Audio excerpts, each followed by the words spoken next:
you're just explaining to me the PSA Dagger. Yes.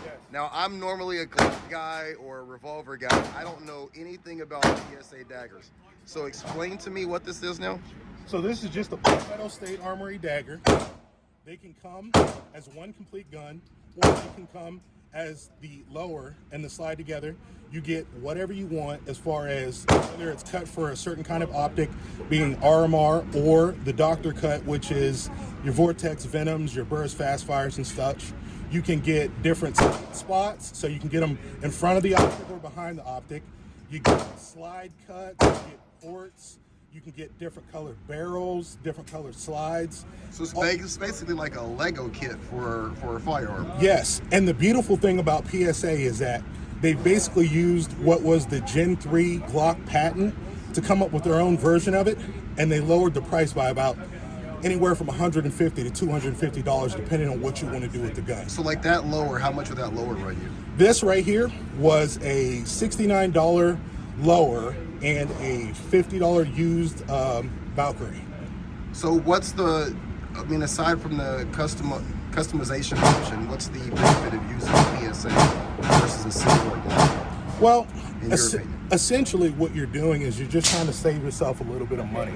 If you're a new shooter and you're trying to learn whether or not you would like a certain type of gun, being able to get into it for $350 as opposed to, like right here, I have my SIG, and that's a $700 gun. That's a huge cost difference for a new person, and getting into a Glock is going to get you so much farther in the game because of accessibility of parts, gunsmithing, everything. Most people know a little bit about Glock if they don't know anything about any other gun. So I'm gonna be honest with you, man. Like, I kind of like the idea of being able to have a customizable gun.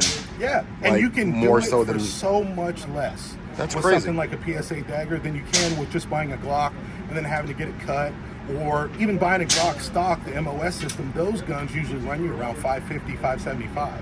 Why do you feel like Glock hasn't, like, why have they not picked up on kind of going the route of customization like PSA is doing? Well, it's really hard, I think, for places like Glock. I mean, they're still kind of at the top of the hill looking down. Now, you know, there are tons and tons of people who are running up looking at them, but they still have huge government contracts.